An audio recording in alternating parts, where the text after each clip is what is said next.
주제에 맞추어서 선교에 대한 성경신학적 관점에서 좀 정리를 해보고자 합니다. 여러분들은 선교라 그러면은 무엇이 연상됩니까? 선교. 우리 어떻게 보면은 우리의 그 취약한 부분이라고도 할 수 있습니다. 우리 말씀운동에서 전도 잘 안 하고 선교 잘 안 하고 그러는데 뭐 전도나 선교나 그 내용 자체는 뭐 큰 의미는 없습니다. 대상에 따라서 국내인들에게 하는 것을 보통 전도라고 생각을 하고 있고 외국 대외적으로 하는 것을 선교라고 말하고 있는데 선교라고 하는 것은 가르침을 베풀다 그런 뜻입니다. 그러니까 가르침의 내용이 복음이죠. 그 복음을 베푸는 겁니다. 우리나라도 역시 서방에서 복음을 가지고 우리들에게 진리를 베풀어 주었기 때문에 오늘의 우리가 있는 것이죠. 그래서 이 예수님께서 그 마가복음에서도 요절 말씀에 나와 있는 대로 이게 마지막 제자들에게 마지막 하신 사명분부입니다. 그러니까 사복음서 모든 사복음서의 내용의 끝부분에 가면은 다 일관된 표현 방식은 조금씩 다르지만은 내용의 핵심은 다 똑같은 얘기예요. 그래서 마가복음에서 천하에 다니며 온 천하 하늘 아래의 모든 세계에 다니라. 그러니까 유대교의 특징은 뭔가 하면은 유대인에 국한되어 있고 예루살렘을 중심으로 유다 지역에 국한되어 있었습니다. 그런데 그리스도교는 기독교는 뭔가 지역을 초월합니다. 유대교만 중심으로 복음을 전했던 것이 아니었고 또 유대인들을 대상으로 해서 복음을 전하는 것이 아니었고 또 어떤 지리적으로 한정된 부분에 의해서 복음을 전파한 것이 아니고 이건 완전히 구심점이 유대인이었다가 이제는 원심 원리라 그러죠. 돌을 돌리면 자꾸 더 멀리 날아가는 것처럼 온 천하 만민에게 복음을 전파하는 것이 예수님께서 제자들하고 마지막 작별하시면서 남겨주신 말씀입니다. 그래서 그 구약의 이사야서에 보면은 하나님께서 선지자를 부르고 보낼 때 하시는 말씀들이 일관된 내용들이 많이 나옵니다. 그 이사야 6장 8절에 보니까 내가 또 주의 목소리를 들으니 주께서 이르시되 내가 누구를 보내며 이제 여호와께서 말씀하시는 겁니다. 내가 누구를 보내며 누가 우리를 위하여 갈고 하시니 그때 내가 이르되 이사야지요. 그 음성을 듣고 이사야가 이르되 내가 여기 있나이다. 나를 보내소서. 그러니까 선교라고 하는 것은 복음을 전파하는 건데 복음을 전파하기 위해서 가든지 또는 보내든지 이제 선교에 대한 뭐 마지막 단원에 가면은 선교의 패턴도 이제 많이 현대 과학에 의해서 변화되고 있는데 어찌됐든 간에 구약에서도 하나님의 뜻을 선지자들을 통해서 전파하게 했던 것처럼 정말 선교라고 하는 것은 신학적으로는 보냄이란 뜻입니다. 보냄. 그러니까 이 진리의 말씀을 갖고 어디든지 온 천하 만민에게 가서 전파하는 것. 그래야 되는 이유는 바로 뭔가 요한복음 3장 14절 15절에 보니까 그 광야의 놋뱀을 들어서 비유를 들어 얘기를 하고 있습니다. 모세가 광야에서 뱀을 든 것 같이 인자도 들려야 한다.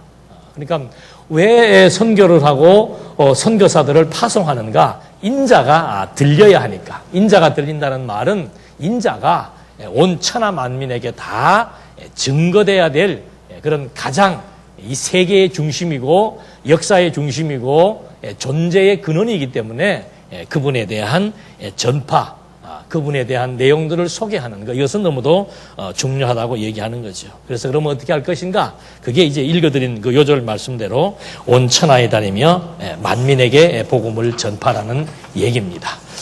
그렇다면 우리가 이 선교에 대해서 성경적으로는 선교가 정말 그 당위성이 있는가? 신약 시대에 와서 사도 시대에 와서 예수님이 승천하시고 난 다음에 성령이 임해서 그때부터 이 복음이 전파되기 시작한 것인가? 아니면 이것이 정말 선교로 시작해서 선교로 끝나는 정말 성경신학적 관점에서 볼 때 중요한 하나의 과제가 되는가? 이건 좀 우리가 살펴봐야 될 필요가 있습니다. 성경 신학적이라고 하는 주제가 앞에 붙을 때는 반드시 성경적인 근거가 아주 분명하게 뒷받침이 돼야 됩니다. 그래야 앞으로 남은 내 여생이 하나님이 나를 여기에 보내신 이유가 무엇 때문에 보냈는지 그걸 명확하게 우리가 알 수 있게 됩니다. 사도 바울은 로마서 1장 1절에서 굉장히 중요한 말을 하고 있습니다. 무슨 얘기를 하고 있는가? 하나님께서 사도 바울을 사도로 불렀어요. 부르신 이유를 1장 1절에서 밝히고 있습니다. 로마라고 하는 것은 사도 바울이 제일 가고 싶었던 곳이죠. 그래서 마지막 바울의 선교 여행의 종착점이 로마였습니다. 그래서 그 로마를 가고 싶은데 로마에 있는 성도들에게 내가 가지고 있는 이 복음에 대한 내용들을 미리 소개하기 위해서 자기 자신을 소개하는 내용이 1장 1절입니다. 그게 뭐라고 나와 있는가 하면은 하나님께서 나를 부르셨다. 그리고 하나님께서 나를 택정했다 그럽니다. 근데 그 이유가 바로 뭔가 했더니 복음을 위하여 그랬습니다. 그러니까 사도 바울을 부르신 것은 뭐 여러 가지 다른 이유도 있을 수 있겠습니다만 한 가지예요. 우리는 제외됩니다. 사도 바울을 부르신 이유는 복음을 위하여 불렀다는 거죠.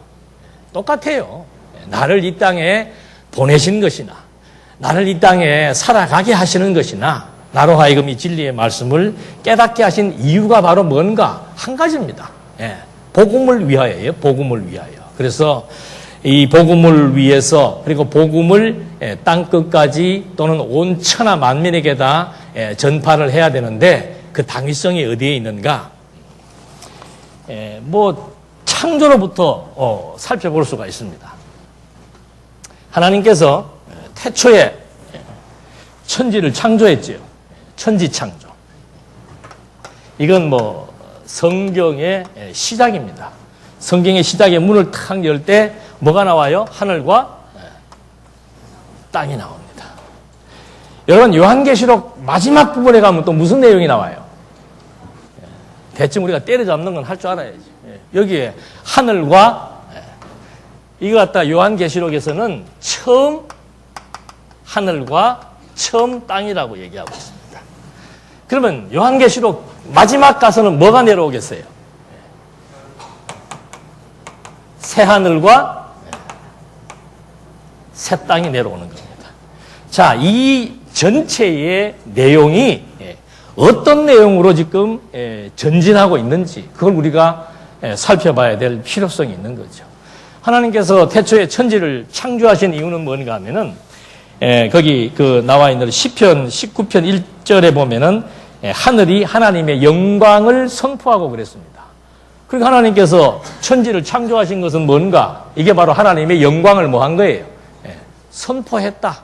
하나님의 영광을 드러냈다. 그 말입니다. 그러니까 하나님이 천지를 창조하시는 것이 바로 뭔가 하면 당신의 영광 선포입니다. 당신의 영광을 다 드러냈는데 아담이 타락한 이후로부터 그 영광으로 볼 수 없는 상태가 돼버린 거죠. 그래서 이제 하나님이 천지를 창조하시면서 당신의 영광을 이제 드러냈는데 그 영광을 드러내는 방식이 뭔가 하면은 생육하고 번성하고 땅을 정복하고 다스리는데 이게 이제 바로 하나를 찾는다면 땅을 뭐 해라? 정복하라. 땅을 정복한다는 말의 의미는 인간이 정복한다는 그런 개념은 아니라고 그랬습니다. 하나님의 명령은 절대 명령이기 때문에 명령을 하신 자가 땅을 정복하도록 섭리해 나가신다라고 하는 거. 근데 오늘 우리가 주목해야 될 것은 이 땅 정복이 도대체 무슨 의미가 있는가? 여기에 이제 초점을 맞추면 됩니다. 우리 마가복음에서 읽어드린 요절 말씀도 거기에서 중요한 단어가 땅과 관련되는 단어가 뭐가 나옵니까?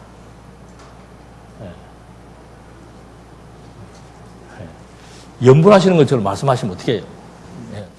지금 읽어드렸잖아요.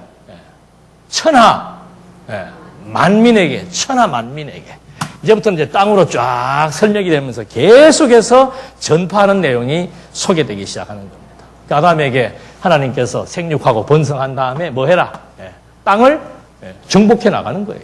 아담이 땅을 정복해 나간다는 그 신학적 의미가 뭔가? 그래서 여기 지금 이제 천지를 창조하셨습니다. 하늘과 땅, 처음 하늘과 땅을 창조하셨고 그것을 영광의 선포라고 얘기해 주었고, 그런 다음에 이제 하나님께서 언약을 하는 겁니다. 말씀으로 창조를 했고 말씀으로 뭐 하는 거예요? 언약을 하시는 겁니다.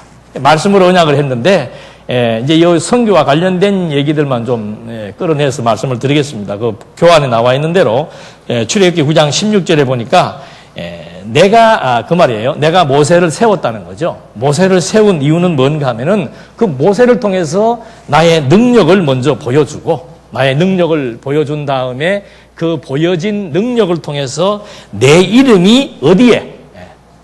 온 천하에. 이제 모세 나오지. 모세에게도 온 천하에 당신의 이름은 당신의 영광이에요.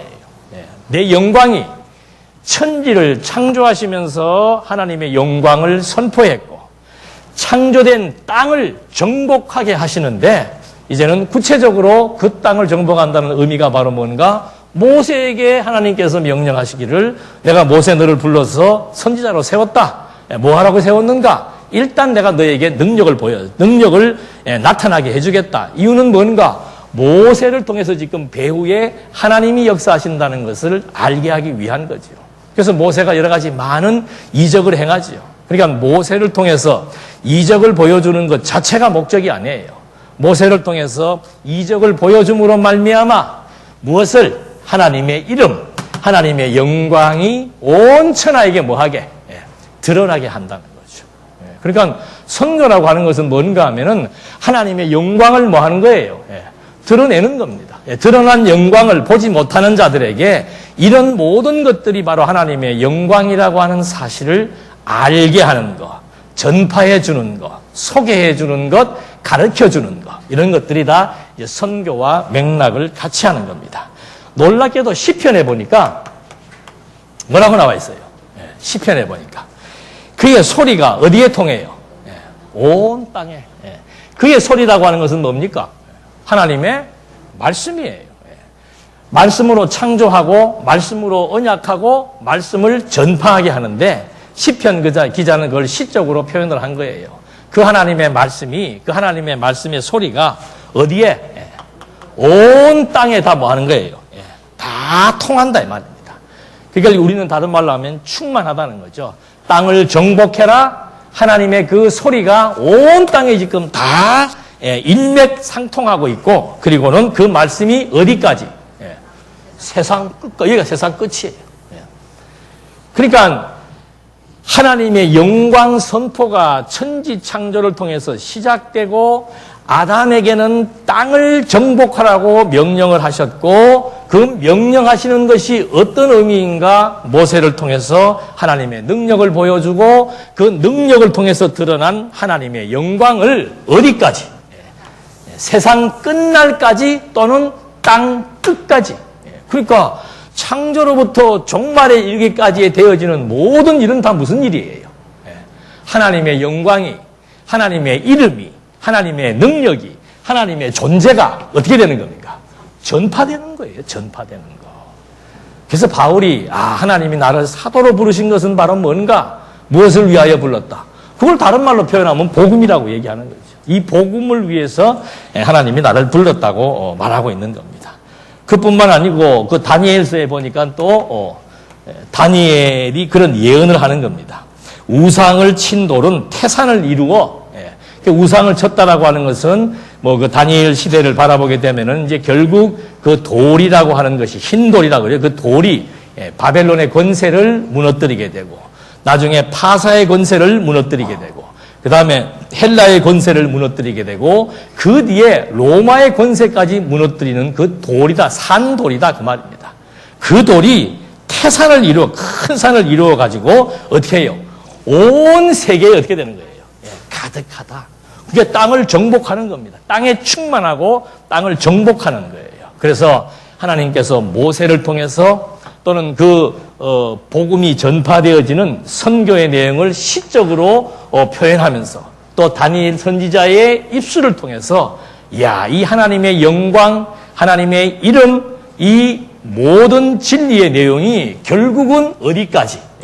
지리적으로는 땅 끝까지, 종말론적으로는 세상 끝날까지 진행되어지는 역사이다.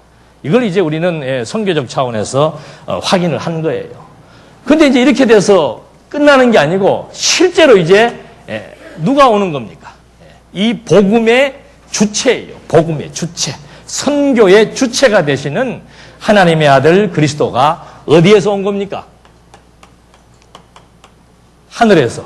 어디로 온 거예요? 오늘은 하늘 땅만 잊어버리지 않으면 됩니다. 하늘에서 어디로? 땅으로. 하늘과 땅을 창조하셔서 하나님의 영광을 드러내셨는데 그 영광이 인간의 타락으로 말미암아 확 드러나지가 않은 거죠. 그래서 이제는 하나님께서 당신의 아들, 하늘에 있는 당신의 아들을 어디로 보내는 겁니까? 땅으로 내려보내는 거예요.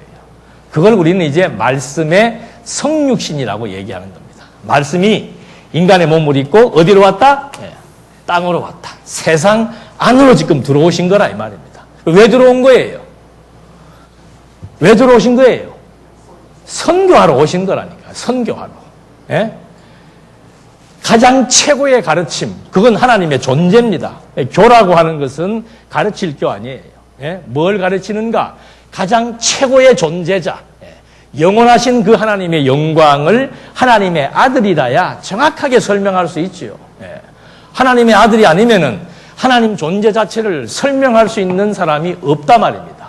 왜? 여기서는 이제 만물을 통해서 보여주었는데 타락으로 말미암아 그 하나님의 영광을 볼 수 없기 때문에 하나님의 영광을 가장 자세히 알고 있는, 가장 확실하게 표현할 수 있는 하나님의 아들이 하늘에 존재하시다가 땅으로 내려와서 이 땅에서 결국은 하나님의 영광을 전파하는 겁니다.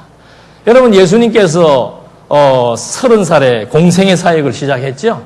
제일 공생의 사역 시작하시면서 첫말이 뭐예요? 첫말이 회개하라, 천국이 가까워왔다라고 뭐 하더라? 전파하더라. 복음 전파예요. 천국 복음을 전파하는 것이 예수님이 사역의 첫 출발입니다.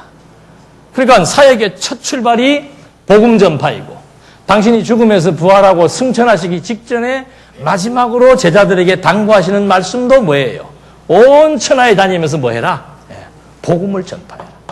그래서 복음의 내용의 주체는 그리스도이시고, 그 그리스도를 통해서 영원하신 하나님의 존재, 영광의 본체이신 그분에 대해서 우리들에게 드러내고자 하는 선교적 목적이 이제 하늘에 계시는 하나님의 아들이 이 땅 위에 육신을 입고 오셔서 이제 하나하나 증거해 주시려고 하는 겁니다.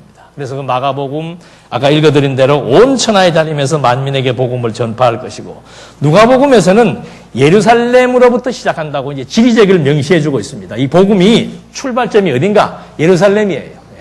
예루살렘으로부터 시작해 가지고 어디예요? 모든 족속에게. 그러니까 유대교는 유대인에게 국한되어 있습니다. 그런데 기독교는 뭔가? 이 기독교는 완전히 종족을 다 초월해 버립니다. 모든 족속, 흑인이든 백인이든 아시아든 상관이 없습니다. 지리적으로는 여기죠. 땅 끝입니다. 그리고 혈통적으로는 지구상에 존재하는 모든 종족에게 무엇을 전파해라? 하나님의 영광의 복음을 전파하라. 이것이 바로 선교적 사명이지요. 그러니까 창조 때 이미 하나님의 영광을 선포함으로써 선교에 대한 아주 원형을 여기에서 제시를 해줬고, 그 다음에는 이제 계속해서 선교가 어떻게 진행되고 선교가 누구로 말미암아 절정을 이루었고, 그 선교가 그 다음에는 어떤 방식으로 땅끝까지 진행되게 되는지, 그걸 우리가 이제 확인해 보면 되는 겁니다. 그렇게 해서 그 사도행전이 보면 이제 뭐 선교에 대한 아주 그 실제적인 사건들이 많이 나와 있죠. 우리가 잘 아는 대로 예수님이 이 3년 동안에 선교적 사명을 다 마친 겁니다. 그리고 승천하시면서 사도행전 1장 8절, 이거 아주 중요한 내용이죠. 이거는 뭐 예수님의 사역의 분기점에 있어서 주어지는 아주 중요한 말씀입니다. 이게 왜 중요한 말씀인가? 요한복음까지의 전체 내용을 다 받게 되고, 요한복음 끝나는 사도행전으로부터 시작해서 마지막까지의 모든 섭리 역사의 근간이 되는 거예요. 그러니까 사도행전 내용을 잊어버리면 신약 체계 자체를 이해할 수가 없도록 되어 있는 겁니다. 사도행전 1장 8절의 내용이 뭐예요? 무엇이 임하면은? 릴레이 할 때 바톤 타치하듯이 이제 성령이 임하는 거예요. 성령이 임하게 되면은 뭘 받는다? 권능을 받는다. 하나님께서 모세를 불러갖고도 모세에게 뭘 보여줬다 그랬어요? 능력을 보여준 거예요. 똑같아요. 성령이 임하게 되면은 권능을 받게 된다는 거죠. 그 권능은 바로 뭔가? 그리스도가 행했던 메시아권 의미하는 겁니다. 그런 권능을 이제 사도들로 하여금 부여하게 해서 성령의 능력으로 말미암아 어떻게 해요? 예루살렘, 유대, 사마리아 땅 끝이 나오죠. 그러니까 여기로부터 어디까지? 여기까지 역사. 이것이 이제 승천하신 그리스도. 하늘로부터 왔다가 다시 하늘로 가버렸어요. 3년 동안 공생애를 마치시고 그 다음에 누가 오는가? 성령을 보내겠다 이 말입니다. 그러니까 예수님은 인간의 몸을 입고 오셨기 때문에 어떤 지리적인, 물론 하나님이기 때문에 본인이 초자의적인 역사를 베풀면 얼마든지 왔다 갔다 하실 수 있지만은 인간의 몸을 입고 행동하실 때는 공간의 지배를 받을 수밖에 없지요. 예루살렘이면 예루살렘에 있다가 갈릴리로 가면 갈릴리로 가는데 이 성령의 역사는 뭔가 하면 이건 완전히 공간을 초월해버립니다. 시간을 초월해버립니다. 그리고 형상을 초월한 역사를 이루어내기 때문에 첫째로부터 주어지는 이 지리적으로 여기 예루살렘, 유대, 사마리아와 땅끝이라고 하는 말을 했지만은 사실은 이것은 모든 지역을 초월해서 모든 종족을 초월해서 예루살렘, 유대야 유다인 아니에요. 사마리아로부터 땅끝까지는 이방인입니다. 그래서 이 기독교라고 하는 것이 유대교에서 기독교로 전향이 되면서 완전히 유대인 중심에서 이제는 모든 족속 중심으로 유대 지역에 국한되어 있던 복음이 이제는 전 세계를 향해서 언제까지 다시 오실 그런 종말론적 마지막 때가 이루어질 때까지 복음은 역동적으로 예루살렘으로부터 시작된 복음이 어디까지? 다시 예루살렘에 들어갈 때까지. 그래서 복음서에서 그런 얘기를 합니다. 거기에 보면은 이 천국 복음이 모든 민족에게 증언되기 위하여 온 세상에 전파되리니 그제야 뭐가 오리라? 끝이 오리라. 그러니까 세상의 끝은 언젠가? 이 복음이 어떻게 해요? 모든 족속에게 다 전파돼야 되는 거죠. 그러니까 여러분 우리가 이 복음을 전파한다 또는 전도를 한다 선교를 한다 이게요 무슨 복음을 전해서 한 사람을 예수 믿게 한다 이런 차원이 아니에요. 복음을 전파한다는 것, 전도를 한다는 것, 선교를 한다는 것은 이렇게 장엄한 하나님의 영광을 이 세상 끝까지 모든 족속에게 증거하는데 우리가 선한 도구로 사용된다라고 하는 것. 하나님이 인간을 이 땅 위에 만드셔서 특별히 하나님의 백성을 삼으셔서 그들에게 임무를 부여하시는데 그 부여의 내용이 뭔가? 아까 말씀드린 대로 복음을 위해서 내가 부르심을 받았고 복음을 위해서 내가 택정함을 입은 것이다. 그래서 그걸 다른 말로 하면은 선교적 사명이라고 그랬습니다. 그러니까 이 선교주는 선교가 옛날처럼 이렇게 초대교회 때는 발로 뛰면서 복음을 전할 수밖에 없었지요. 근데 지금은 발로 안 뛰고 돈만 있으면 돼요. 좋은 기계 사놓고 좋은 방송 아주 화질 좋은 거 만들어 놓고 그 다음에 뛰는 부분도 있어야 되겠죠. 모든 것이 다 기계만 하는 것은 아니에요. 사람은 사람대로 여기 지구가 종말을 이룰 때까지 인간은 하나님께서 쓰시는 도구예요. 아무리 과학이 발달하고 아무리 좋은 기자재가 나와도 우리는 아무것도 안 하는데 기계가 돌아다니면서 한다? 그거는 이 약속의 말씀하고 안 맞죠. 이 사도행전은 지금으로부터 2000년 전에 주어진 말씀이기 때문에 그때는 예루살렘, 유대, 사마리아 땅끝까지 다니면서 복음을 전파했지만 지금은 안 다니고 복음을 전파한다? 그 말은 아니에요. 지금도 역시 마찬가지입니다. 사람이라고 하는 것은 하나님이 쓰시는 가장 아름다운 수단이고 도구예요. 복음적 선교를 위한 가장 아름다운 도구, 그건 바로 사람이죠. 그래서 전도자의 발걸음이 아름답다고 하는 말씀도 그런 맥락에서 다 나오는 거예요. 그래서 여기도 보니까는 이 사도행전의 역사에서 계속해서 땅끝까지 복음이 전거된다고 1장 8절에서 절대 명령을 해주셨습니다. 그리고는 이제 이 사도들이 5장에 보면 그 말이 나와요. 전도하기를 쉬지 않는다 그랬습니다. 그러니까 이게 무슨 뭐 말씀에 뭐 매너리즘에 빠진다, 뭐 말씀을 들었더니 이제는 재미가 없다, 그런 게 아니고 복음을 위해서 택정함을 받고 복음을 위해서 부르심을 받은 사람은 한 가지 사명이에요. 복음을 전하는데 쉬지 않고 환경이 좋든지 나쁘든지 누가 나를 무시하든지 환영하든지 굶든지 먹든지 매를 맞든지 평안하든지 환경의 지배를 받지 아니하고 끊임없이 한 가지 사명, 복음을 전하는 그 일에 목숨까지 바치는 그런 역사들이 사도행전에 나타나 있는 역사죠. 그래서 이 초대교회 때에 많은 순교자들이 발생하는 것도 이때는 뭐 물론 많은 사람들이 예수의 죽음과 부활을 눈으로 보고 손으로 만졌던 그런 생생한 증인들이 많이 있었던 시대였고 또 그런 시대였고 이 예수님의 사명 분부를 직접 들은 사람들이 또 여럿이 있고 들은 사람에게 또 다른 말을 들은 사람들도 생존해 있는 그런 시대였죠. 그래서 이때가 가장 핍박이 심한 때였습니다. 그래서 이때는 뭐 말로 형용할 수 없는 그냥 말 그대로 죽음이에요. 죽음. 사느냐 죽느냐가 문제지 우리처럼 일을 하느냐 안 하느냐가 문제가 아니에요. 여기는 그냥 생명, 생존 자체의 위협을 받던 그런 시대였죠. 그래서 뭐 다니엘도 물론 사자의 굴속에 던져집니다. 근데 이 사람들은 뭐 그때는 성경을 하나님께서 기록하게 하시느라고 다니엘 같은 사람들에게 특별한 믿음을 줘가지고 사자의 굴속에도 던져줘도 끄떡하지 않았다. 그런 차원이 아니에요. 성경은 이때나 믿음이라고 하는 것은 그 믿음의 질이 다를 뿐이지 믿음의 내용은 똑같은 거예요. 그러니까 로마서에서도 믿음에서 믿음에 이른다 그러잖아요.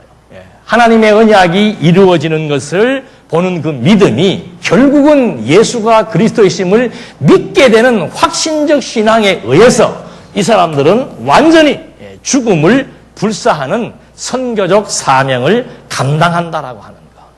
이거는 어디에서 나오는가? 다른 것 없습니다. 이 사람들이 복음을 전파하는데 목숨을 아끼지 않는 이유는 어디에 있겠어요? 누구의 약속이니까? 그리스도의 약속이니까. 그럼 그리스도의 약속이 내 생명을 불사하면서까지 나에게 가치가 있느냐? 그게 중요한 관건이에요. 우리는 성경을 읽을 때 아까도 그런 얘기들을 합디다마는 성경은 성경 자체의 내용이 중요한 것이 아니고 구조를 아는 것이 중요한 것이 아니고 이론을 아는 것이 중요한 것이 아니고 중요한 얘기예요. 여러분들이 66권의 구조를 다 알고 있으면 뭐합니까? 성경의 내용을 해박하게 다 알고 있으면 뭐예요? 알맹이가 빠져버렸단 말이에요. 나는 알맹이 있습니다. 그거는 행함이 없는 믿음은 죽은 믿음으로 반증할 수 있는 겁니다. 나는 하나님을 믿습니다. 정말로 하나님을 믿습니까? 나는 하나님의 아들 예수가 그리스도이심을 믿습니다. 정말로 믿습니까?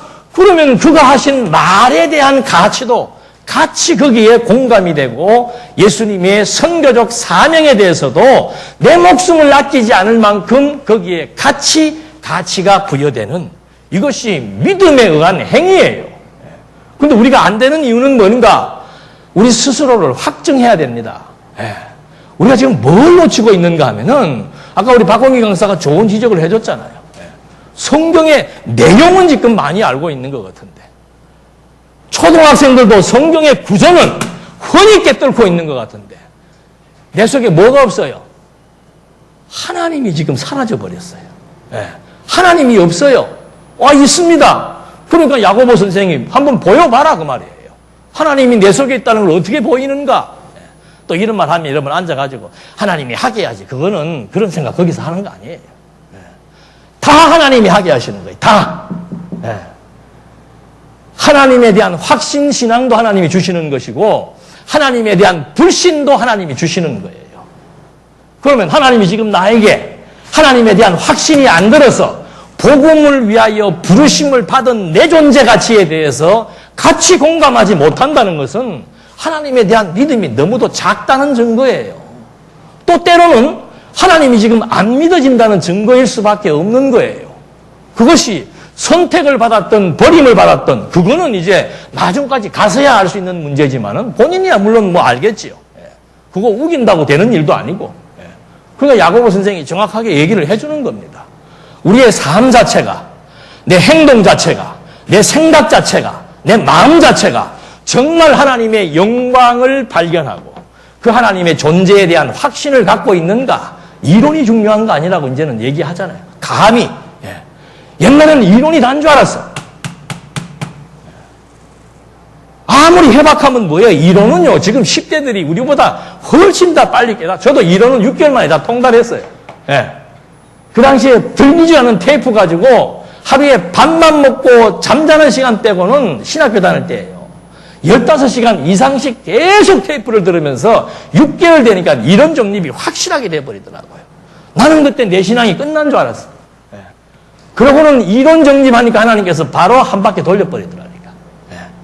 그래서 대주립관에 가서 한 2년 돌다가 다시 인간이 돼갖고 나타나니까 그때부터는 조금씩 이론 정립이 중요한 게 아니고 하나님이 보이기 시작한다. 오죽했으면 여러분 사도 바울이 고린도 후서에서 너희들이 정말 믿음에 있는가, 믿음에 서 있는가 스스로를 확증하라고 했습니다. 아니 성경 설명하다 보면은 단어가 틀릴 수도 있어요. 잘못 사용될 수도 있어요. 그건 여러분들이 알아서 정리하셔도 되고, 잘못되면 또 확인해서 고쳐나가면 되는 거예요. 그런 과정이 중요한 게 아닙니다. 정말 성경의 원리에 입각해서 내 마음에 남는 것이, 정말 하나님에 대한 엄청난 영광에 대한 확신이 남는 것. 그래서 하나님에 대한 음성, 하나님에 대한 메시지를 듣게 되면 마음이 뜨거워지는 거. 예수님이 그러잖아요. 엠마오 도상에서 성경을 풀어주니까 제자들이 어떻게 됐다고 그랬어요? 마음이 뜨거워져야 돼요. 이건 제가 여러분들에게 신비주의를 조장하는 게 아니에요. 여기서 지금 한다고 넘어갈 사람도 한 분도 안 계시겠지만, 여러분 말씀이 들어오지면 마음이 뜨거워져야 돼. 왜 뜨거워지는가? 하나님을 만났다는 증거예요. 성경의 이론을 만난다고 해서 내 마음이 뜨거워지지 않는단 말입니다. 창세기는 이렇게 마태복음은 이렇게 그거는 물론 공부하는 게 필요하지요. 그래서 그런 과정들을 통해서 마지막 결론에 도달하는 것은 뭔가? 하나님에 대한 존재 확증입니다. 하나님이 정말 살아계신다라고 하는 것. 그것이 내게 믿어진다라고 했을 때는 그분이 최종적으로 유언으로 남기면서 하신 그 말씀에 대한 가치를 다시 되새길 수 있는 것이고, 하나님께서 나를 왜 불렀는가? 왜 예수님이 마지막에 이 말씀을 하셨는가? 이것이 그분이 볼 때 가장 다시 오실 때까지, 세상이 끝날 때까지, 처음 하늘과 처음 땅이 사라지고 새 하늘과 새 땅이 나타나기 직전까지의 가장 중요한 일은 뭔가? 하나님의 영광을, 선포된 영광을 전파하는 선교적 사명. 이것이 오늘을 살아가는 우리들에게 가장 필요한 과제라 이 말입니다. 이건 단순하게 여러분들을 내가 1시간 동안 얘기해가지고 목청 돋구어서 여러분들의 마음을 움직여서 선교를 하게 그런 정도로 어리석은 사람은 아니죠, 저도. 그냥 본문 내용을 통해서 확인을 시켜드리는 거예요. 내가 정말 하나님을 알고 믿는다. 정말 내 마음에 하나님의 존재가 지금 이렇게 나를 나되게 하시고 나로 하여금 살 희망을 주시고 무엇을 위해서 살아야겠다라고 하는 동기부여를 주신다고 하는 거. 그것이 확인된다면은 반드시 주를 위해서 이렇게 살고 싶다라고 하는 마음의 소원이 일어날 수밖에 없는 거예요. 그게 신앙 양심이에요. 내 마음대로 하면 하고 안 하면 그런 차원이 아니고 진리의 말씀이 깨달아지면은 마음이 뜨거워지고, 마음이 뜨거워지면은 이분의 존재 자체를 생각하게 되고, 이분이 무엇을 원하시는지, 이분이 무엇을 기뻐하시는지, 이분이 무엇을 온전히 여기시는지 그쪽으로 우리의 생각과 관심들이 집중되게 된다는 거죠. 그래서 여기 와서 마지막 승천하시면서도 하신 말씀이 땅끝까지 복음이 전파되는 거. 그래서 너희들은 내 증인이 될 것이라고, 내가 너희들을 증인되게 해서 이 끝나는 이 시점까지 이 복음의 역사가 진행되도록 섭리하겠다는 말씀을 해주시는 겁니다. 그래서 언제까지? 이게 이제 이방인의 수가 찰 때까지라고 말하고 있죠. 이방인의 수가 차면은 다시 유대인의 수가 차야 되는 겁니다. 그래서 이거는 큰 범주로 이방인의 때 유대인의 때를 나누는데 성령께서 계속해서 복음을 전파되게 하시면서 결국 마지막에 이방인의 충만한 수가 들어오면은 유대인의 시대가 열리고 유대인의 충만한 수가 들어온다는 그 자체가 결국은 예루살렘으로부터 시작했던 복음이 예루살렘에서 정점을 찍으면서 정말 처음 하늘과 처음 땅이 사라지고 새 하늘과 새 땅이 임하면서 이 피조 세계의 선교 사역을 끝으로 영원한 하나님의 나라가 실현되어 펼쳐지는 그것이 있기까지 지상에서 행해지는 모든 사역의 중심은 바로 선교에 있다는 겁니다. 그래서 지금 여기에서도 왜 그렇게 선교 사역을 중시 여기시는가? 그건 다른 것 없습니다. 우리가 그를 전파해서 그를 전파하는 게 선교 아니에요. 전도 아니에요. 그를 전파해서 각 사람을 권하고 모든 지혜로 각 사람을 가르치면 각 사람을 그리스도 안에서 어떻게 해요? 완전한 자로 세우기 위함입니다. 완전한 그리스도인으로 세우기 위해서 점진적이지만 완전한 교회를 향해서 그걸 위해서 계속해서 복음을 전파하고 가르치는 사역, 이것이 바로 신약의 중심 논리가 되겠습니다. 이렇게 해서 이제 정말 선교라고 하는 것이 창조로부터 시작해서 처음 하늘과 처음 땅을 만드시고 땅을 정복하라고 말씀하신 하나님께서 진짜로 선지자들을 통해서 말씀으로 땅을 정복하게 하시고 말씀이 온 세계에 다 통하도록 역사하시고 나중에는 말씀의 본체이신 하나님의 아들이 어디로 직접 오셨다고요? 땅으로, 세계 안으로 직접 오셔서 당신이 예루살렘, 유대, 그리고 갈릴리 지역까지 복음을 전파해 나가시다가 당신이 승천하시고 성령을 보내어서 당신의 제자들로 하여금 이제 세상 끝날까지 존재하는 당신의 제자들을 향해서 끊임없이 하나님의 영광을 선포해 나가는, 하나님의 이 비밀의 복음을 전파해 나가는 이 아름답고 선한 사역을 예수님께서 이제 증거해 주신 겁니다. 그래서 이런 이제 성경적 당위를 확인해 보면서 이 참 선교라고 하는 이것이 이게 정말 보통 일이 아니구나. 그냥 일부 사람들만, 저도 과거에는 그랬어요. 외국에 나가 보면은 선교사님들이 많이 있잖아요. 근데 그 사람들은 정말 저는 인도 사람들 보니까 뭐 그렇게 뭐 사랑스럽고 뭐 그런 마음은 안 들더라고요. 근데 그 인도에 선교사들 얘기 들으면은 인도 사람들이 그렇게 사랑스럽대요. 그래서 이게 진짜 이 사람은 인도에 와서 복음을 전파해야 될 사람이구나 하는 것을 느낀 것처럼 이 복음을 전파한다는 것 자체도 하나님이 주시는 사명이고 또 그리고 지역마다 하나님이 나에게 마음을 감동시켜서 나는 왠지 아프리카가 가고 싶다. 나는 왠지 인도가 가고 싶다. 나는 저 추운 소련 아주 그냥 북쪽 그쪽으로 시베리아 쪽으로 가고 싶다. 그 마음을 하나님이 다 주셔서 땅끝이 정복되기까지 세상 끝날이 올 때까지 하나님은 이 진리의 복음을 정말 모든 족속에게 세계 각 나라마다 전파되게 하시는 섭리.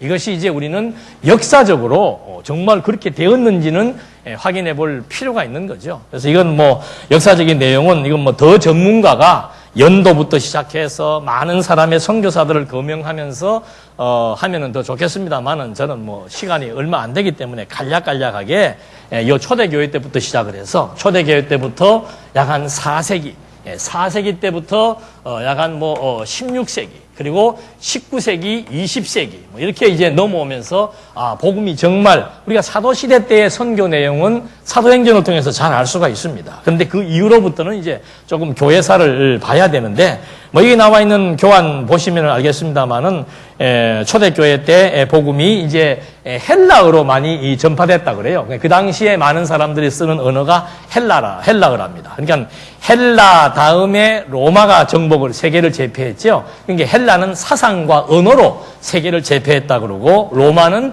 힘으로 세계를 제패했다는 말이 있을 정도로 헬라 사람들의 언어와 헬라의 철학이 이 시대를 다 풍미를 했었습니다. 그래서 이 초대교회 때 복음을 전파했던 그 가장 많이 활용됐던 언어가 바로 헬라어인데 헬라어로 복음이 전파되기 시작을 하다가 313년도에 아주 핍박받던 그리스도교가 수면 위로 떠오르기 시작을 하는 겁니다. 그래서 교회를 착취했던 모든 돈들을 돌려주게 되고 그게 유명한 밀라노 칙령이에요. 콘스탄티누스가 바로 그런 칙령을 발표하게 해가지고 교회를 국교로 인정을 해주면서 기독교가 수면으로 부상하게 되며 양극화 현상이 일어난 거죠. 좋은 면도 있었고 나쁜 면도 있었고 이제는 마음 놓고 복음을 전파할 수 있는 계기도 되었지만은 한편으로는 그것이 국가로 인정받으면서부터 점점 부패를 하기 시작했습니다. 그래서 그런 내용보다도 이제는 선교에 좀 초점을 맞춰보니까 중세시대 때 4세기까지는 그렇게 해서 이제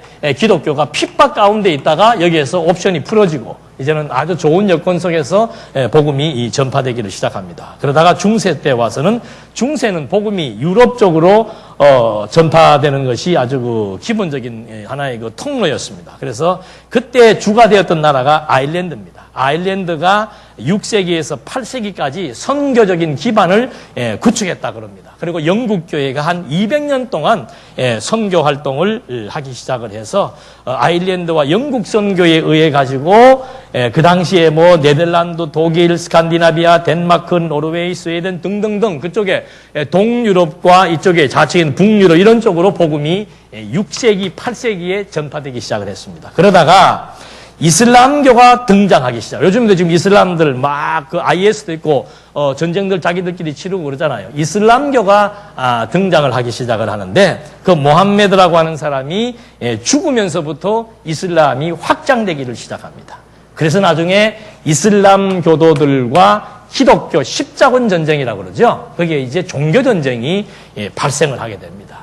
왜 이슬람 교도들이 너 기독교인이야 그래갖고 죽이는가 하면은 그 당시에 이 사람들이 그 기독교도들로 한테 십자군에게 한 7만 5천 명이 대학살을 당했대요. 그때부터 이 사람들은 하여튼 막 기독교라 그러면은 하여튼 이를 갈고 있는 뭐 그런 어떤 전통적인 역사가 있는지는 모르겠지만은 그래서 이 사람들은 기독교라 그러면 굉장히 민감한 반응을 보이게 됩니다. 그래서 결국은 이슬람이 등장을 해서 유럽과 아시아의 교회들이 위기를 맞게 되고 결국은 십자군 전쟁으로 인해서 기독교와 이슬람이 악연 관계를 맺게 됩니다. 그런 틈에 계속해서 여기에 지금 로만 카톨릭, 이게 이제 로만 카톨릭 천주교 이 교가 아주 점점점 강화되기 시작을 합니다. 그래서 이슬람과 기독교 간의 문제가 발생을 한 그런 사이에서 로만 카톨릭은 점점점 아주 확고한 기반을 다져가기 시작을 하죠. 그래서 이 로만 카톨릭 교회가 중국과 필리핀과 일본, 그 다음에 포르투갈, 스페인 이게 지금도 전부 그 나라 사람들은 카톨릭 신자들이 거의 대부분이에요. 특별히 그 필리핀과 스페인, 포르투갈 이쪽으로는 거의가 구교 성도들이 많이 있지요. 그래서 이때 이제 그런 그 전쟁이 벌어진 이후에 개신교는 유럽 대륙으로 복음을 전파했다면은 카톨릭은 비기독교 국가를 선정을 해서 포르투갈이나 스페인 그리고 중국에는 1294년도에 북경에 와가지고 약 한 35만 명 정도를 전도했다 그럽니다. 그리고 일본은 1540년에 일본에 와서 한 50만 명을 카톨릭 신도로 만들었고 필리핀은 우리가 잘 아는 대로 85%가 카톨릭화 돼버렸습니다. 이런 상황 속에서 이제 18세기, 16세기에 여기에 이제 종교개혁이 발발을 하죠. 종교개혁 때만 하더라도 이 선교가 활발하지 못했어요. 워낙 기독교가 여기 아주 막강하게 자리하고 있었기 때문에. 그래서 이때는 큰 작업이 뭔가 하면은 루터가 물론 종교개혁을 일으켰습니다만은 루터의 업적 중에 가장 더 큰 업적은 뭔가 하면은 번역이에요. 독일어로 번역을 하고 영어로 번역을 하고 피신해 있으면서 그래서 이 번역을 하게 되고 칼빈은 교리적인 정립을 하게 되어졌고 그렇게 해서 요 16세기 종교개혁 당시만 하더라도 크게 선교가 활발하게 이루어지지 않았어요. 그러다가 그 뒤에 덴마크 할레 선교회가 생겨나기 시작을 하면서 약 한 19세기에 와가지고 15개의 대륙으로 그냥 막 선교를 하기 시작하는 그런 일들이 발생을 했고 19세기쯤 와서는 우리가 잘 알고 있는 요한 웨슬레 이 웨슬레라고 하는 사람이 이제 부흥운동을 일으키기 시작했다고 그래요. 그래서 그 웨슬레에 의해서 감리교가 만들어지기도 했고 해서 16세기, 18세기에 이제 복음이 이제 유럽 대륙과 이 아시아권 일부를 이제 점점점 전파하기 시작을 한 겁니다. 그렇게 해서 19세기에 넘어와서는 이제 뭐 런던 또는 미국, 캐나다 뭐 이런 사람들이 이제 복음을 본격적으로 전파하기 시작했는데, 우리 한국에 복음이 들어온 것은 물론 정착되기 이전에 1880년도, 70년도, 80년대 초반까지에는 꼭 미국 이런 쪽 아니고 다른 나라에서들도 복음을 들고 왔다가 한국에 제대로 적응하지 못하고 다 쫓겨났던 사례가 있다고 그래요. 그러니까 이 선교하는데 제일 중요한 것은 뭔가 하면은 그 나라에 대한 문화를 이해하는 것이 가장 중요합니다. 그러니까 외국 사람들이 들어와가지고 한국 문화를 이해하지 못하고 들어왔다가 거의 쫓겨나기 시작을 하는데, 1885년 요때 이제 그 장로교와 감리교의 창시자들이 들어옵니다. 1885년도에 미국의 북장로교에서 파송한 언더우드라고 하는 분이 한국에 들어와가지고 이제 약 한 그 이후로부터 미국 북장로교회가 한 300여 명을 한국에 파송했다 그래요. 그래가지고 이 조그만 땅덩어리에 북쪽으로 평양으로부터 시작을 해가지고는 남하하면서 북쪽에 이 언더우드에 의해서 19세기, 그러니까 1885년도 4월 5일이라고 나와 있네요. 같은 날 북쪽으로 언더우드가 들어와가지고 장로교회를 설립을 하고, 그 다음에 남쪽에서는 북감리교에서 파송했던 아펜셀러 목사가 들어와서 이제 바로 제물포로 들어왔다 그럽니다. 아펜셀러는. 그래서 제물포로 들어와서 서울에 들어와서 1886년에 최초로 고등학교를 세운 거예요. 그게 배제학당입니다. 바로 그 다음에 세워진 것이 이화학당이고, 이렇게 해서 아펜셀러가 이제 학교를 세우고, 이 당시에 선교사들이 한국에 들어와서 하는 일이 뭔가 하면은 학교 세우고 고아원 세우고 병원 세우고, 그렇게 하면서 복음을 이제 전파해서 많은 사람들을, 이제 이때 뿌려진 이 씨앗이 지금 대한민국이 제3세계 선교의 아주 센터로 자리 잡게 된 거예요. 그러니까 우리도 빚진 자죠. 그런 의미에서는 복음의 빚진 자예요. 미국 사람들이 한국에 와가지고는 정말 너무도 힘들고 어려우고 척박한 시대에 한국 땅을 밟아서, 그 다음에 1898년도에 성공회가 들어왔고, 러시아 동방정교회가 들어왔고, 호주 장로교회가 들어왔고, 1907년도에 성결교회가 들어왔고, 1908년도에 구세군이 들어왔고, 해서 지금 한국에 있는 종파들이 1800년도 후반, 1900년도 초반에 한국에 이제 기독교가 본격적으로 상륙을 하게 된 겁니다. 그렇게 해서 지금 이제 현재에 이르기까지 복음이 확산되고 있습니다. 그렇게 해서 이 당시 교환도 잠깐 나와 있습니다만은 선교사들이 들어와서 하는 일들은 사회에 좋지 않은 악습들을 다 이제 폐지를 시키고, 아편 중독자들을 치료를 해주고, 그 다음에 일부 다처제, 노예 매매 이런 것들 다 이제 정리를 하면서 그 나라의 문화를 기독교 문화로 점진적으로 바꾸어 나갔던 일들을 한 것입니다. 그렇게 해서 20세기에 넘어오면서 이제 신앙 선교 운동이 발생을 하고, 그 다음에 학원 운동, 성경 공부, 선교사 양성 이런 운동들이 이제 선교사들에 의해서 직접적인 교육을 받게 되고, 옛날에 그 CCC 있었잖아요. 그래서 학생 선교 단체들이 만들어지고 하는 것이 이제 20세기 때에 발흥을 하기 시작을 했습니다. 그렇게 해서 이제 이 복음이 다음 시간에 김규 목사님이 말씀하시겠습니다만은, 결국은 우리나라에 복음이 들어온 것은 어디에? 유럽과 미국이지요. 그 미국, 북미, 그 심장부에 얼마 전에 목사님이 가셔가지고 우리 그 성경의 기본적인 원리 1장 28절로 이제 아주 그 충격파를 던지고 왔죠. 역수출하는 거예요, 지금. 이미 미국이나 독일이나 유럽 쪽은 거의가 믿는 사람을 볼 수가 없는 초토화된 그런 상황에서 다시 한국의 이 한국은 정말 이 나머지 제3세계 선교의 축입니다. 대한민국처럼 복음이 뜨거운 나라도 없고, 대한민국처럼 이렇게 많은 이런 여러 가지 많은 여건들을 잘 갖추고 있는 나라가 지금 현재는 없습니다. 그래서 결국 하나님께서는 한국을 한동안 부흥을 시켜서 지금 이제 많은 교회들이 타락하기 시작을 하고 부패하기 시작을 했지만, 하나님께서 그래도 몰라요. 우리도 몰라요. 어떻게 될지는. 우리는 이 진리 깨달았다고 해서 우리도 그냥 쓰시겠지 하지만 안 쓰실 수도 있어요. 복음을 전파한다는 것은 그렇게 많은 사람들이 해서 되는 건 아니더라고요. 한두 사람만 붙들어도 복음은 전파할 수 있습니다. 중요한 것은 뭔가? 사도 바울이 그러잖아요. 하나님이 나를 써주신다라고 하는 거. 나를 부르셔서 나에게 진리의 말씀을 담게 해주어서 나로 하여금 이 진리를 위하여 살고 싶은 마음을 주어 이것을 위해 살아가게 하시는 나를 써주심이 나로 하여금 당신을 위해서 목숨을 버리도록 만들어 나가신다라고 하는 것. 그래서 정말 이 19세기, 20세기에 접어들면서 한국에 복음이 전파된 것 역사적으로 간단하게 정리를 해봤습니다. 그럼 이제 이 선교라고 하는 것이 신학적으로 어떤 의미가 있는가? 이건 뭐 아빠 초두의 성경적 당위에서도 밝혀준 것처럼 결국 이 선교라고 하는 것에 대한 원리는 뭔가 하면은 하나님께서 이미 창세기 1장 28절에서 세우신 언약이에요. 생육하고 번성해서 땅을 정복해 들어가는 거. 그러니까 이 아담에게 세운 언약은 둘째 아담 그리스도로 말미암아 실체적으로 증거되는 겁니다. 구약에서는 혈통적인 번성이라고 할 것 같으면은 이제는 그리스도로 말미암아 주어지는 그리스도의 생명에 의해서 거듭나고 중생한 자들로 하여금 땅 끝까지 무엇을 복음을 전파하는 그것이 땅을 정복해 들어가는 과정이에요.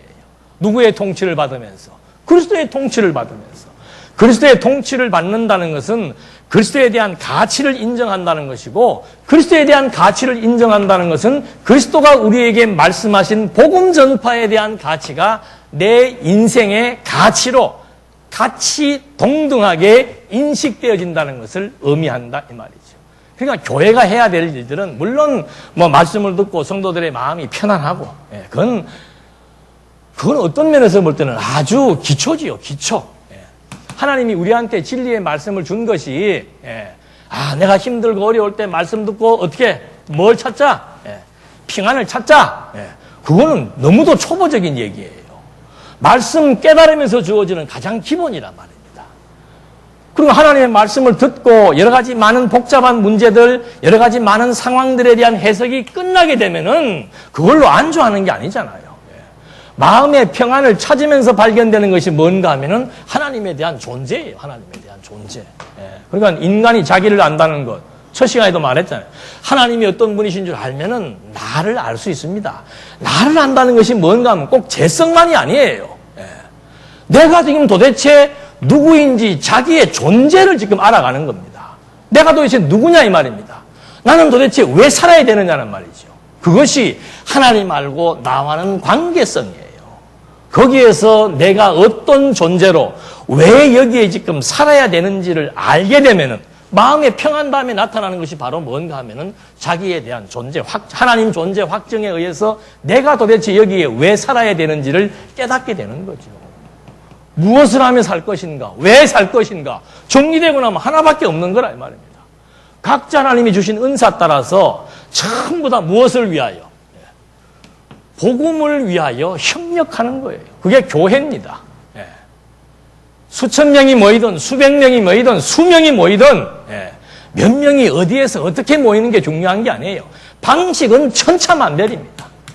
하나님께서 여러 가지 방식을 통해서 하나님께서 복음을 듣게 했지만 핵심은 뭔가 나 혼자 듣고 나 혼자 편안한 것으로 끝나는 게 아니고 내가 어디를 가는 것도 직장을 가는 것도 어디 뭐 여행을 가는 것도 이사를 가는 것도 모든 것들은 다 무엇과 관련이 있는 거예요. 복음과 관련이 있는 겁니다. 이게 무장이 되어야 진리로 이게 무장이 되어야 내가 밥을 먹으면서도 무엇을 생각할 수가 있고 하루의 일과를 마치면서도 하나님과 나와의 관계 속에서 내 삶의 오늘 하루가 정말 어떤 맥락에서 의미가 있었는지를 깨닫게 되는 거죠. 이런 맥락 속에서 이제 우리는 언약이 성취되어지는 구약에서 바로 이 하나님의 이 진리의 말씀이 그대로 성취될 것을 언약을 했다 그랬습니다. 땅을 정복하라고 언약하신 하나님께서 하나님의 아들 그리스도를 이 땅 위에 보내가지고 그리스도로 말미암아 주어진 복음 진리가 어떻게 해요? 땅 끝까지 지금 이 시점에 있는 거예요. 땅 끝까지 증거되어지는 언약과 성취의 역사. 이것이 바로 선교에 대한 신약적 의미지요.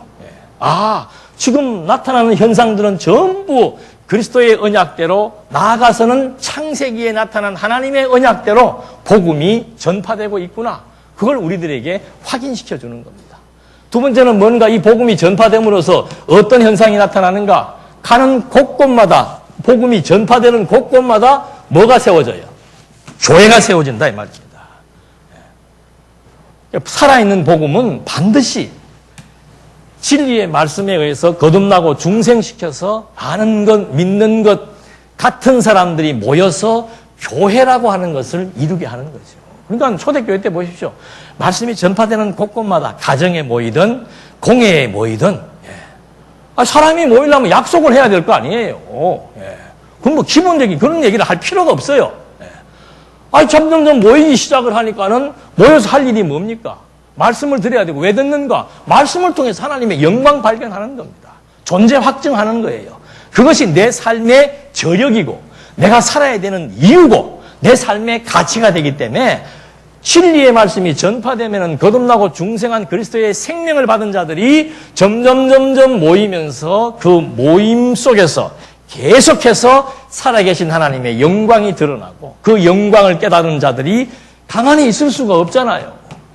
내가 발견한 하나님 때문에 나는 살아야 되는 이유를 내가 알았고 내가 무엇을 하며 살아야 될지를 알았는데 그 가치를 발견했는데 어떻게 가만히 있을 수가 있어요? 가만히 있을 수가 없도록 하나님께서 역사해 나가는 거죠. 어떤 자들에게 복음을 위하여 부르시고 택정함을 입은 자들에게 견딜 수 없는 가치를 주시는 거예요. 그래서 이 복음은 교회 설립의 초석이 되어서 신약 사도행전 이후로부터 교회가 세워집니다. 곳곳마다 교회가 세워집니다. 세워진 그 교회들이 진리의 말씀으로 양육되고 무장되어져서 점진적으로 이제는 비진리의 세력과 투쟁해 나가며 복음을 전파해 나가는, 그래서 최후의 승리를 얻기까지 그리스도의 몸된 교회가 왕성하게 끊임없이 진리와 함께 지속성을 가지고 전파되어지는 역사. 그래서 최종적으로 확인되는 것이 뭔가? 하나님의 살아계심이라 그랬습니다. 하나님의 살아계심. 하나님은 정말로 살아계신다. 보세요. 태초에 하나님이 천지를 창조했습니다. 그리고 땅을 정복하라 했는데 정말로 하나님의 아들이 이 땅에 오셨습니다. 하나님의 아들이 와서 하신 일이 바로 뭔가? 아버지의 영광을 그대로 다 선포하고 드러낸 겁니다. 나를 본 자는 아버지를 본 자라고 얘기를 하는 거예요. 그렇게 드러난 하나님의 존재 확증을 그것으로 끝내는 것이 아니고 성령을 보내가지고 언제까지? 다시 오실 때까지, 세상 끝날까지, 땅 끝까지 모든 족속에게 복음이 전파되도록 지금 성령은 어제나 오늘이나 영원토록 변함없이 예수는 하나님의 아들 그리스도이심으로 하나님은 지금도 여호와로 살아 존재하신다는 사실을 우리들에게 깨닫게 해준다는 것. 이것이 신학적 마지막 의미가 되겠습니다. 그 다음에 마지막에 선교의 과제와 전망이에요. 이건 아마 내일 이제 그 중국 선교의 달인이라고 해도 괜찮습니다. 이분은 뭐 나중에 소개를 하겠습니다만은 이랜드의 뭐 본부장으로 계셨다 그래요. 근데 돈을 좀 모아지면은 뭐 사직을 했는지 뭐 휴가를 얻었는지는 모르겠습니다만 하여튼 막 중국에 가서 1년이고 2년이고 당신 번 돈 가지고 가서 쓸 때까지 온 데 다니면서 복음을 전파하다가 돈 떨어지면 또 들어와서 다시 또 돈 만들어 가지고 또 나가는 거. 보통 선교사들은 여기에서 후원해주면 뭐 후원하는 게 나쁜 것도 또 아니에요. 후원해주면 후원금 가지고 복음 전하는 사람도 있지만 내일 우리 말씀을 전하실 그분은 아주 중국통입니다. 중국 선교에 대해서 뭐 거의 뭐 해박하신 분이죠. 그런 관련된 책도 쓰신 분인데 앞으로 우리의 선교의 과제와 전망에 대해서 이제 앞으로는 선교 매체에 대한 현대화가 필요한 겁니다. 그래서 현대 매체가 아무리 발달해도 계속해서 이때로부터 성경이 책으로 만들어지면서부터 시작해서 필요한 것은 뭔가 하면 번역사업이에요. 번역사업. 끊임없이 중국에 복음을 전파하려고 그래도 책이 번역이 돼야 됩니다. 인도에도 마찬가지고 뭐 저 중동에도 마찬가지고 하나님께서 그런 사람들을 준비해 놓았겠습니다마는 이건 우리가 때를 기다리는 게 아니에요.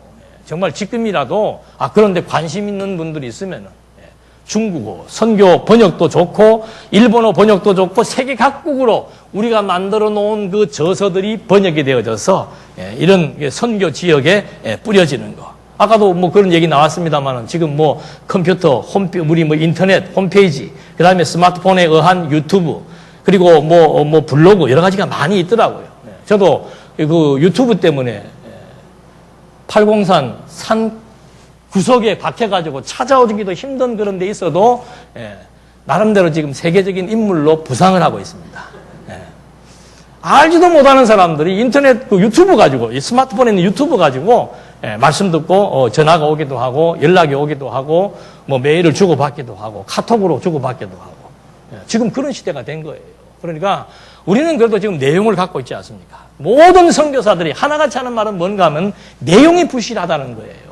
그래서 우리는 그 내용을 잘 체계화해서 갖고 있기 때문에 이제는 그것을 잘 여러 나라로 전파할 수 있는 현대화된 매체를 잘 활용할 수 있어야 되고, 두 번째 문제는 뭔가 하면은 사역자들에 대한 양성 교육이에요.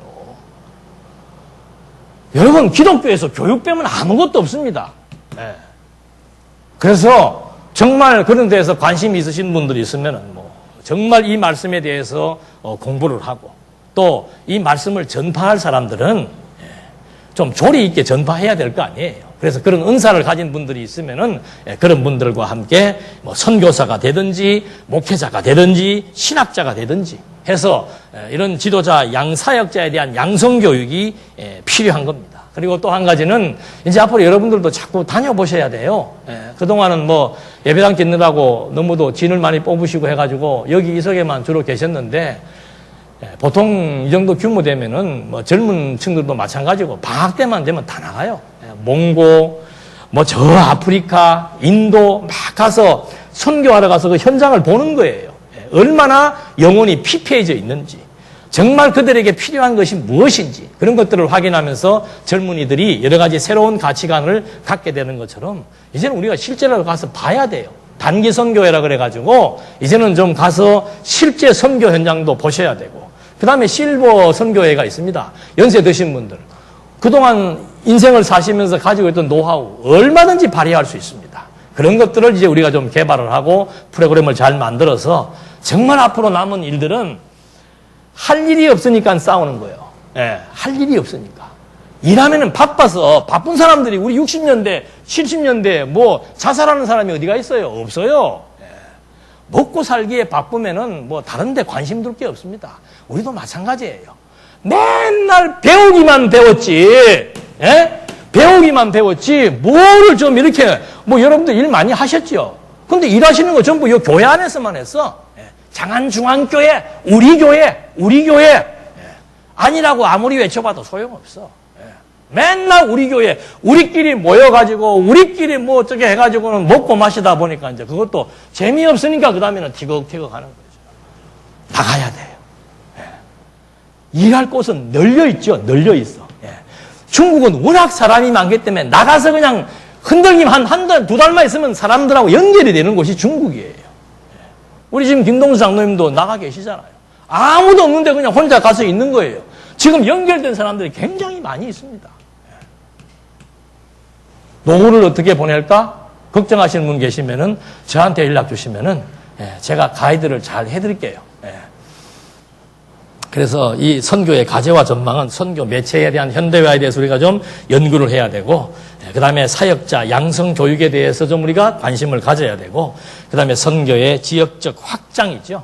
계속해서 우리 눈앞에 펼쳐져 있는 이 세계, 제3세계의 교두보 역할을 할 수 있는 대한민국의 그중에서도 진리에 의한 성도가 되었다는 이것이 우리들로 하여금 하나님께서 복음을 위해서 살아갈 수 있도록 해나가시는 역사임을 다시 한 번 더 되새겨보면서, 하나님께서 이사야를 부르실 때 감히 나를 보내소서라고 말하는 것처럼 여러분 곰곰이 하나님이 우리에게 주어진 시간이 있습니다. 그 시간을 잘 활용해 보시면서 남은 시간 내가 어떻게 정말 아름답게, 유익하게, 의미 있게, 가치롭게 보낼 것인가.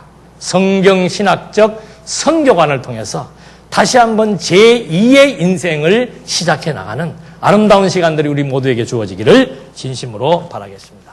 기도하시겠습니다. 은혜와 사랑이 풍성하신 하나님 아버지, 우리는 그냥 진리의 말씀을 받았습니다. 그래서 그 말씀에 대한 내용이 너무 좋았습니다. 그래서 늘 우리는 마음의 안일과 평안을 추구해왔던 것도 사실입니다. 이제라도 우리에게 바울이 가졌던 사명처럼 우리 모두도 복음을 위하여 살아갈 수 있는 복음의 역군이 될 수 있도록 우리에게 지혜와 명철과 감동과 결단을 할 수 있도록 하나님이 함께 역사해 주셔서 우리에게 주어진 여러 가지 많은 좋은 환경들, 또 좋은 시간들, 좋은 친구들, 좋은 여건들을 통해서 하나님이 가장 아름답게 여기시는 땅끝까지 모든 족속에게 복음을 전파하며 살아갈 수 있는 이 멋있고 아름다운 인생을 하나님이 예비해 놓으신 길로 우리 모두를 걸어갈 수 있도록 인도해 주시옵소서. 예수님의 이름으로 기도드립니다. 아멘.